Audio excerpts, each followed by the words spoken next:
ব্যবসায়িক খাত, শিক্ষা খাত, স্বাস্থ্য খাত, মানুষের যেই ন্যূনতম যে সুযোগ সুবিধা সেগুলো যেহেতু মানুষ বঞ্চিত ছিল, তো এই পুঁজিতে তো ক্ষোভটি ছিল, এই ক্ষোভটি হচ্ছে পরবর্তীতে শক্তিতে পরিণত হয়েছিল। ধন্যবাদ আপনাকে। আপনারা আমাদের এই যে অতি সরকারি চাকরির প্রতি যে আমাদের একটা ঝোঁক থাকে বা সবাই সরকারি চাকরিতে যেতে চায়, কারণ হচ্ছে সরকারি চাকরিতে নিরাপত্তা রয়েছে।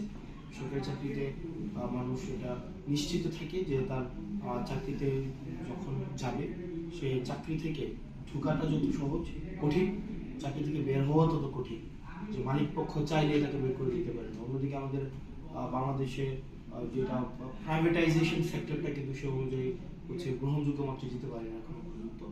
তো সেটি নিরসন, অর্থাৎ সরকারি এবং বেসরকারি চাকরির যে তারতম্যটি রয়েছে সেটি নিরসন আপনি ইতিমধ্যেই জানেন যে এই সরকার 2006 সালে যে আমাদের শ্রম আইনটি রয়েছে, এই শ্রম আইনটি সংস্কার করার জন্য প্রস্তাব দিয়েছে এবং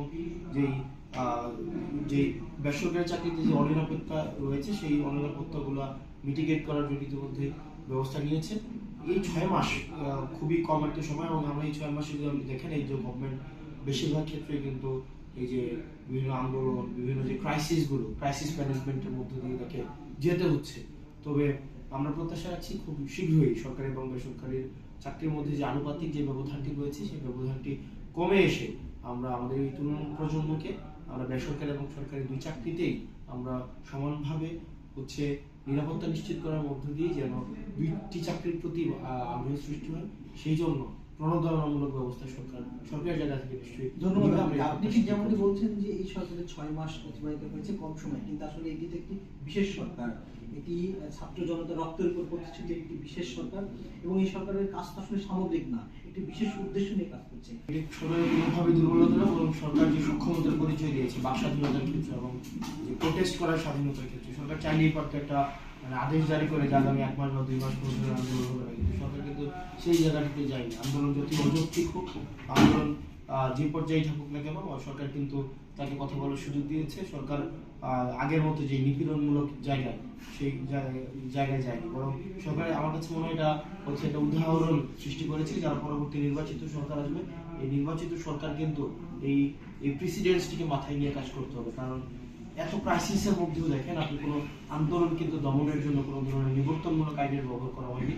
কোনো ধরনের আপনি দেখবেন যে কাউকে আওয়ামী লীগ যেই রিপ্রেসিভ টুলগুলো ইউজ করতো আন্দোলনকে দমন করার জন্য, এই সরকার গত এই পর্যন্ত প্রায় 150+ আন্দোলন হয়েছে। শুধুমাত্র ঢাকাতে কোনো আন্দোলন এই সরকার হচ্ছে কোনো ধরনের নিবর্তনমূলক ব্যবস্থা নেই। এটি হচ্ছে বাক স্বাধীনতার বিশ্বাসী একটি সরকারের বা ডেমোক্রেটিক যথাযথ ডেমোক্রেটিক ট্রান্সফরমেশনের দিকে যারা যেতে চায় তাদের একটি উল্লেখযোগ্য একটি উদাহরণ হিসেবে। সেক্ষেত্রে আপনি যখন বাক স্বাধীনতার কথা বলছেন, আমরা আপনার সাথে একমত। তবে বাক স্বাধীনতার সাথে সাথে আসলে তো আইন বা হচ্ছে নিরাপত্তা ব্যবস্থা